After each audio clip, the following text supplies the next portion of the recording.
masu ruwa da tsaki a harkar ilimi sun yi kira haɗa ƙarfi da ƙarfi yayin da fiye da yara miliyan 9 ne 'yan najeriya ba sa makaranta. An nuna buƙatar kula da iyaye mata a kasafin kuɗi na shekarar 2020 na jihar Sokoto. Jama'a salamu alaikum, barkanmu da maraicen yau talata 3 ga watan Rabiul Awwal shekara ta 1442 bayan jiran annabi tsira annabi Muhammad sallallahu alaihi wasallam, wacce ta daidai da 20 ga watan Oktoba shekara ta 2020. Sunana Muhammad Lawal Baba.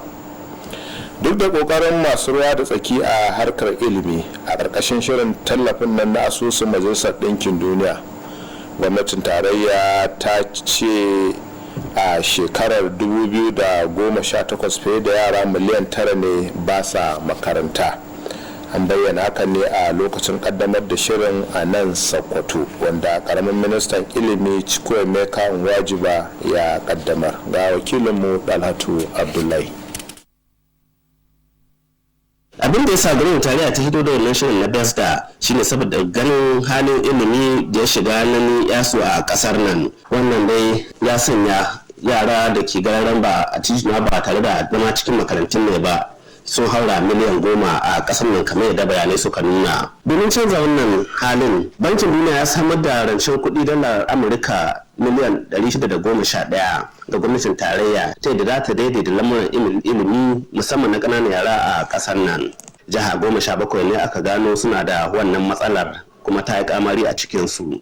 Ilahirin jihohin arewa maso yamma da maso gabas suna ciki, da jihar Neja da Oyo da Ebonyi da kuma Rivers. Sannan shirin na besda yana mai da hankali a waɗannan jihohin ne. Ministan ilimi na ƙasa a ma'aikatar ilimi ta Najeriya, Chukwuemeka Nwajiba, ya ce kawo yanzu da aka soma shirin a shekara ta 2019 zuwa yanzu an samu nasarar mai da yaran da ba cikin makarantun ne ba sama da miliyan 1 a makarantun ne a waɗannan jihohin, inda ya ce kenan yawan yaran da ba su makaranta ya taso daga sama da miliyan 10 zuwa sama da miliyan 9 kenan, kuma har yanzu akwai sarari na akaba. A jihar Sokoto wannan shirin yana gudana ne, ana aiwatar da shi a makarantun nan firamare 629, yayin da yara ƙanana 60,159 ne suke cikin wannan shirin.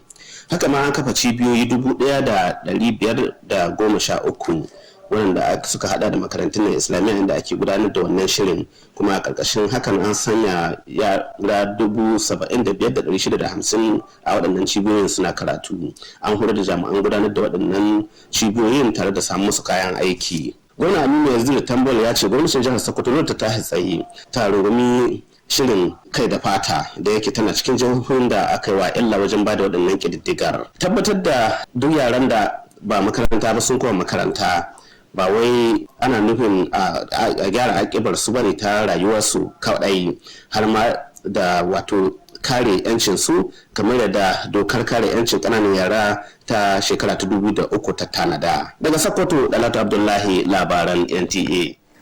A wani ci gaban kuma, karamin ministan na ilimi Chukwuemeka Nwajiba ya ci gwamnatin tarayyar Najeriya ta himmatu kwarai wurin haɗa gwiwa da masu ruwa da tsaki a harkan ilimi wurin ganin an shawo kan abubuwan da suke tauye yara samun ingantaccen ilimi. Mr. Nwajiba yana magana ne a wurin kaddamar da tsarin shirin a Gusau ta jihar Zamfara. Ga fassarar rahoton Sadiya Abubakar Tunau daga bakin Jamilu Ibrahim Sau. Besda shiri ne da gwamnatin tarayya ta bullo da shi tare da tallafin bankin duniya domin magance hauhawar yawan yara da ba su zuwa makarantar boko a Najeriya, da yawan su ya kai fiye da kimanin yaro miliyan 10. Jihar Zamfara na ɗaya daga cikin jihohi 17 da aka zaɓa domin amfana da wannan gagarumin shiri. Kasancewar ƙididdiga ta nuna akwai fiye da yara 800,000 da ke gararan ba a titi ba tare da zuwa makaranta boko ba a wannan jiha. Da yake kaddamar da wannan shiri a hukumance a fadar gwamnatin jihar Kinan Gusau. Gwamna Bello Muhammad ya ce la'akari da tarin matsalolin da ya gada a wannan bangare ya sa gwamnatin sa ta ayyana dokar ta ɓaci a fannin ilimi tare ɗaukar ƙwararan matakan ganin al'amura sun kyautatu a bangarora daban-daban. Gwamnan musamman ya ce gwamnatin sa ta biya bashin kudaden karo-karo na aiwatar da shirin bada ilimi bai ɗai da suka kai fiye da naira miliyan 5,000 wanda hakan ya bada damar aiwatar da tarin ayyuka da suka kunshi ginin sabbin ajujuwa da gyaran waɗanda suka lalace a sassa daban-daban na wannan jiha. Ministan ƙasa a ma'aikatar ilimi ta tarayya Mr. Chukwuemeka Nwajiwaba ya ce gwamnatin tarayya ta dokufa ga yin kawanci da gwamnatocin jihohi da sauran masu ruwa da tsaki wajen kawar da ababen da ke tarnaki ga faɗi tashin da ake yi na ganin yaren ƙasar nan sun samu ilimi mai inganci a mataki na ƙasa. Ya jinjina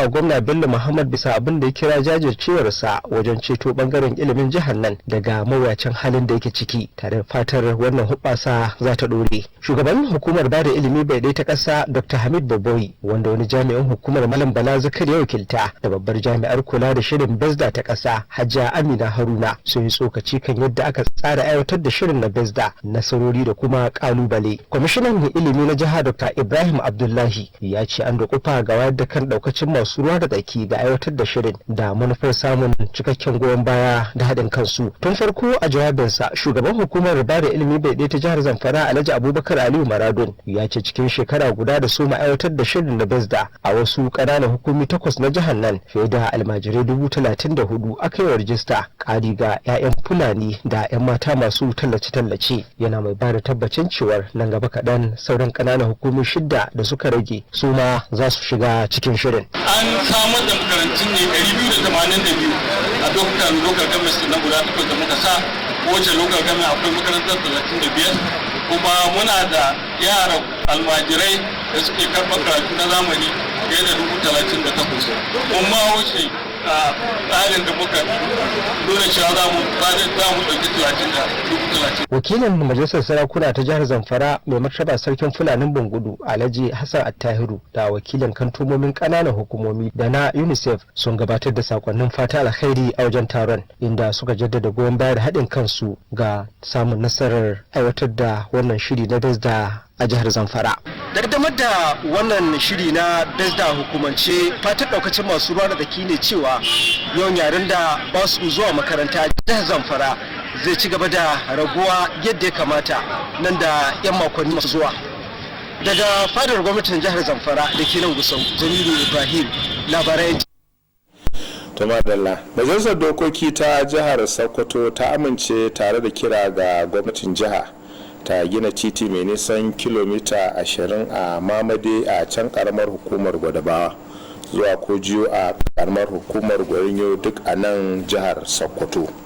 Wakilinmu na majalisa Usman Zubairu ya ba da rahoton cewa dan majalisa mai wakiltar Gwadabawa Muhammadu Bello Idris ya gabatar da kudin a yayin da ya samu goyon bayan Faruku Ahmad Rima daga karamar hukumar Gwarinyo. Za mu kawo muku cikakken rahoto a labaranmu na gaba. To kafin labaran su ci gaba za mu leka sashenmu na talla domin kawo muku wani sako. Baba, barka da na. Baba ko ka ji abin da aka faɗi? Visa, ina takunkumi ki. Baba ni fa har yanzu ban yarda da wanga abin da aka faɗi ba. Dan har yanzu ban ga wani wanda corona ta kama. Visa, ke taɓa zuwa lahira? Amma dai ke san gaskiya ta ko? Yayi kyau. Kakki gaggawa zuwa lahira. Bai zama dole ki san komai ba. Ko tsaya za ki yi jiran sai wani ya kamu da corona gidan ga. Sannan ki yi da corona gaskiya ta. Ni da abba kawata kaka za a yi corona ta kama ni. To ko da kaddara ta sa ta kama ni sai in yi amfani da magungunan mu na gargajiya in sha kuma in warke. A'udhu billahi. Sam wannan ba gaskiya na ba. Abinda an mahi alheri gare ki ki sa takunkumi. Sannan duk lokacin za ki yi ta daga gidan ga ki rika sa takunkumi. Sannan ki rika amfani da ruwa da sabulu kina wanke hannuwanki akai-akai. Sannan akalla ki samu tazarar mita 2 tsakaninki da mutane. Kowa na iya kamuwa da ciwon mura da mashako. Idan kana tsammanin ka kamu da ciwon, kira waɗannan lambobi kuma a tahi santa gwaji don sanin ko an kamu da cutar. Yaɗa gaskiya ba cutar. Tumarilla, an nuna buƙatar 'yan majalisa su ba iyaye mata kulawa a kasafin kuɗi na shekarar 2020 na jihar Sokoto.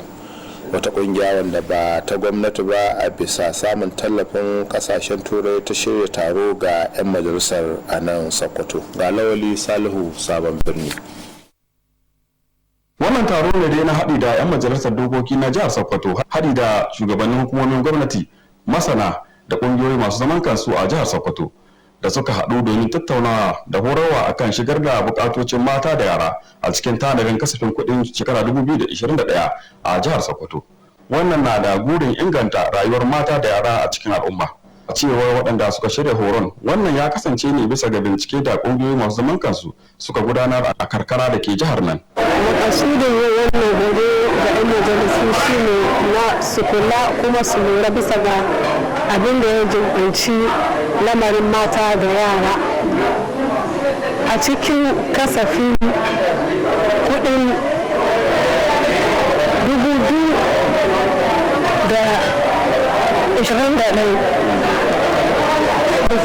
bisa ga binciken da kungiyoyi masu zaman kansu sun ka gudanar. 'Yan majalisar sun yaba ma waɗanda suka shirya taron da cewa za su kula da ƙorafe-ƙorafen kamar yadda ya dace. Shawara ta agri shi ne su gabatar da wannan ƙorafin kamar suka gabatar mana da irin hukumomin irin ofishin kwamishinan shari'a na jihar Sokoto da kuma hukumar Law Reform Commission wadda ɗaya daga cikin ayyukanta shi ne ta yi bitar dokoki na jiha ta ga wani ne kamata a wajiya wani ne kamata a duba.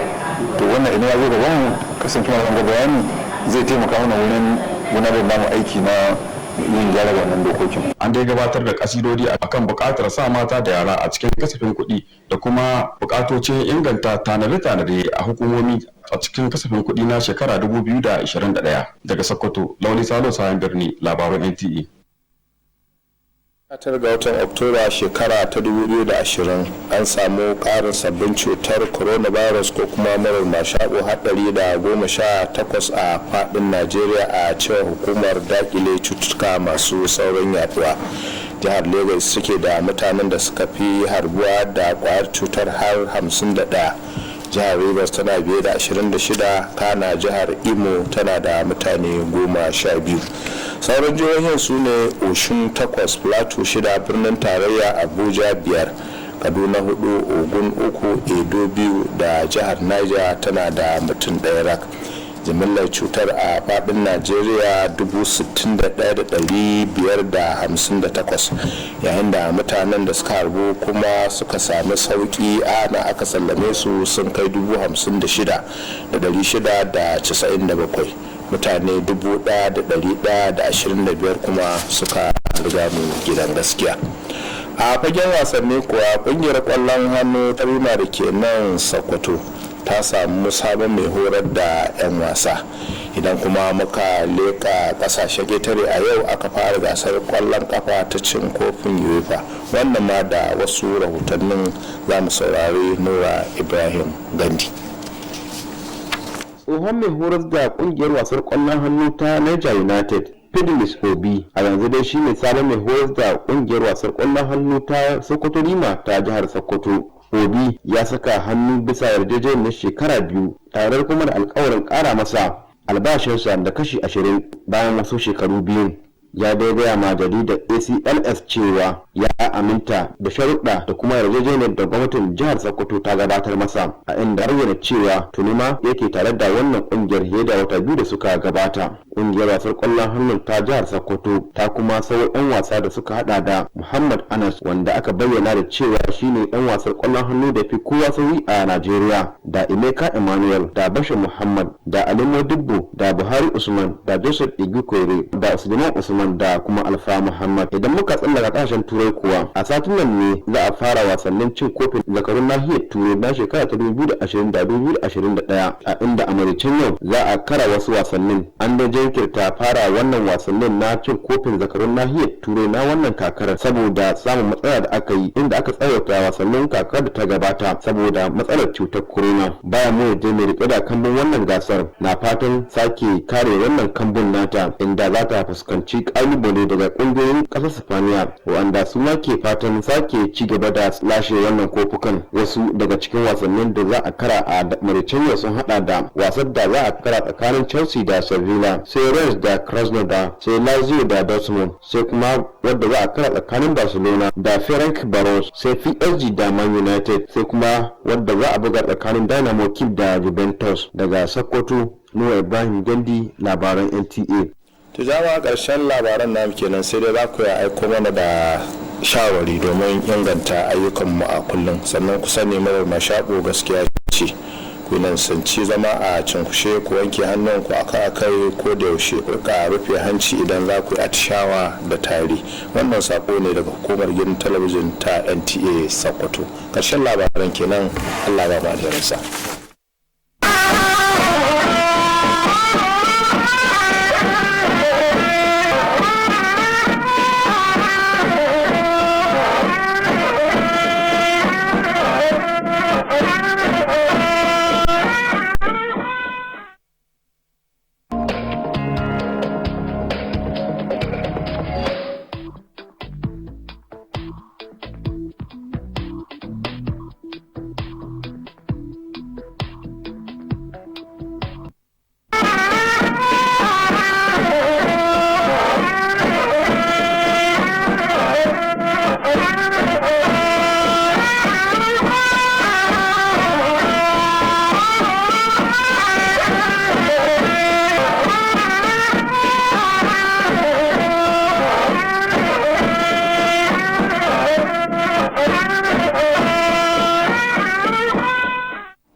On the news, stakeholders in education sector call for more efforts as over 9 million Nigerian children are still out of school.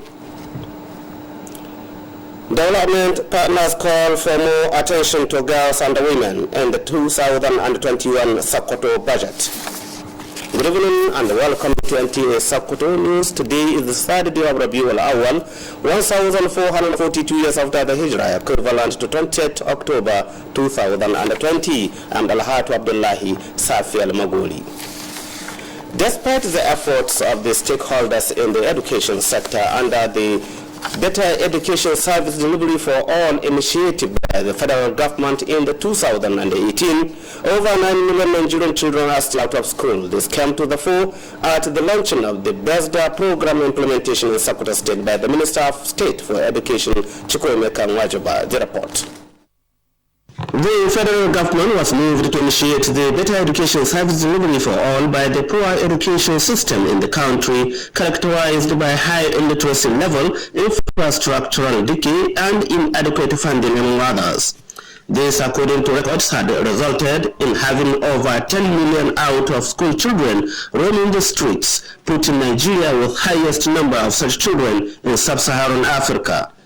To work toward changing the narratives, the World Bank offered credit of $611 million to the federal government to strengthen universal basic education and also address the problem of out-of-school children in the country. 17 states that comprised the entire northeast and northwestern states, Niger, Oyo, Ebonyi, and Rivers, have been identified with high rate of out-of-school children, and the attention of the BESDA is targeted to these states. Since inception, BESDA has successfully enrolled 1,053,422 children out of the previous figure of 10,193,918 children. The business has just begun because of the MPOC data.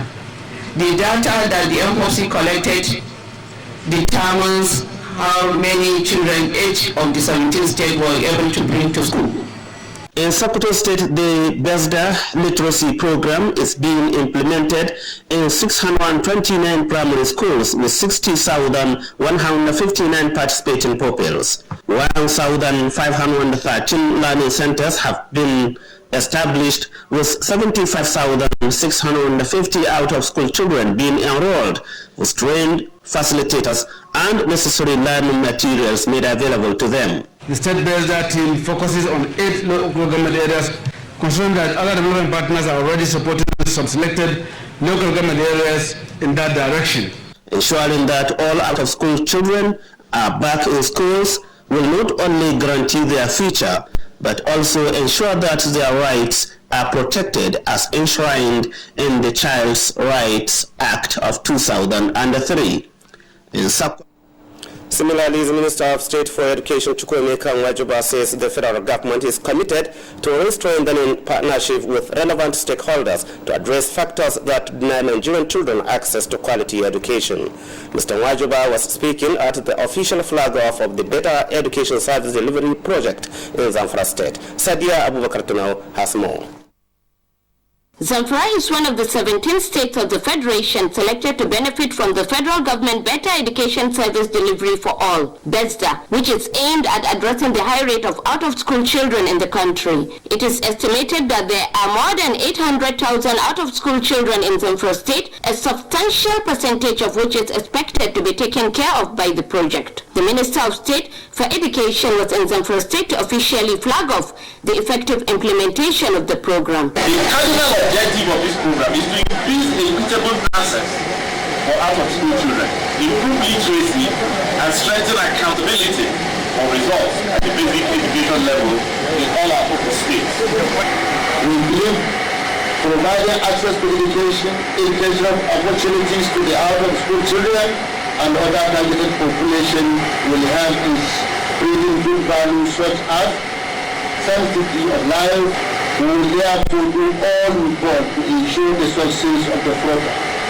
The BESDA National Coordinator, Professor Gidat Atahir, and the Executive Secretary, UBEC, Dr. Hamid Boboyi, who were both represented at the event, said the project has evolved revolutionary strategies toward a total overhaul of the basic education delivery system in the country.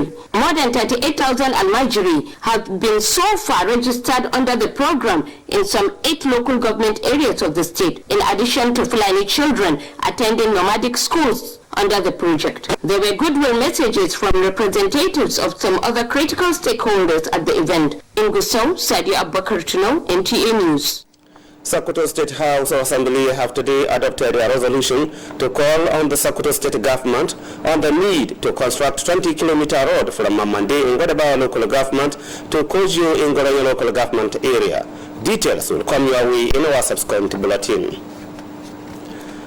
The news continues after these messages. Please stay with NTA Sokoto Network Center.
The next time, arrange your voice more fast now. Hola. Shift. Mind yourself. Social distancing, please.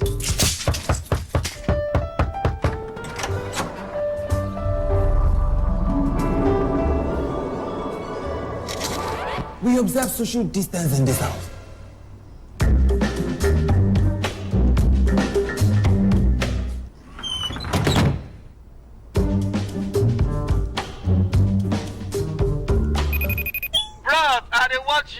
Maintain your social distance.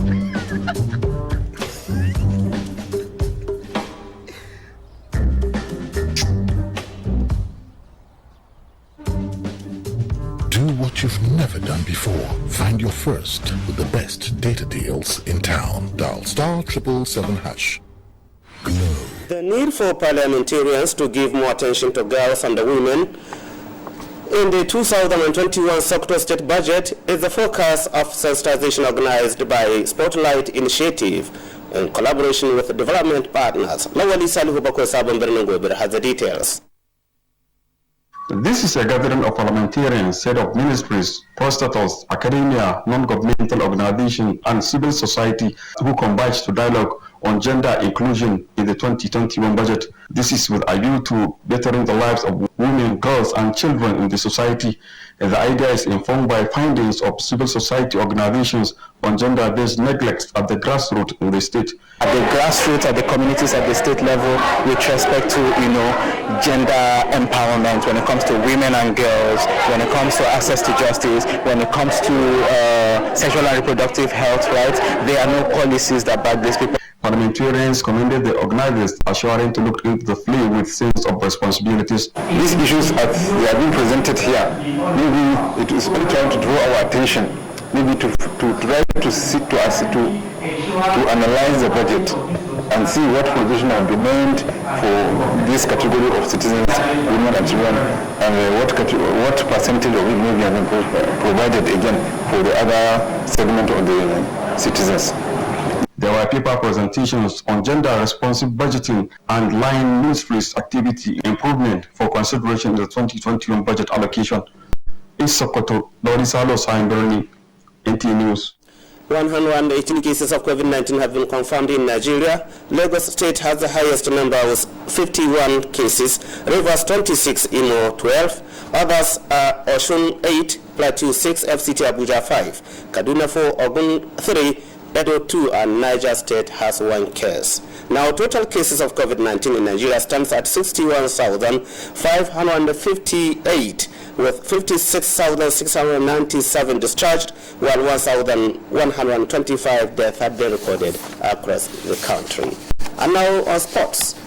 Sokoto Rima Handball Club gets new coach, while in Europe, the 2020-2021 UEFA Champions League begins today. Nur Abraham Gandhi has more from our sports desk. Former coach of Niger United Handball Club HC, Pedlis Obi, is now the new coach of Sokoto Rima Handball Club. Obi signed a 2-year contract subject to increment and 20% payoff after 2 years. He told ACLA Sports that the conditions presented to him by Sokoto State government is attractive and has been working with the team for almost 2 months. The club also signed Nigerian fastest handball player Muhammad Anas, Emeka Emmanuel, Bashir Muhammad, Ali Modibo, Buhari Usman, Joseph Igwekwe, Suleiman Usman, and Alpha Muhammad. In Europe, the 2020-2021 Champions League group stages finally gets underway this week as matches begins today. The start of this season's competition has been delayed due to the extension of last campaign and the summer tournament in Lisbon. Bayern Munich, the victors in Portugal, will be aiming to defend their title this time out. They will have competition from Spain, though as La Liga's top clubs seek more European glory. Some of the matches to be played this evening include Chelsea vs Seville, Rennes vs Krasnodar, Lazio vs Dortmund, Barcelona vs Ferencvaros, PSG vs Man United, and Dynamo Kyiv vs Juventus. In Sokoto, Nur Ibrahim Gendi, NTA News. Well, viewers, that is our news. You can always send us your feedback on our news and services to enable us to be better. And know that COVID-19 is real. Observe social distancing, wash your hands regularly, or sneeze and cough in your elbow. This message is coming to you from NTA Sokoto Network Center. That is the news. Thank you for watching. Stay safe.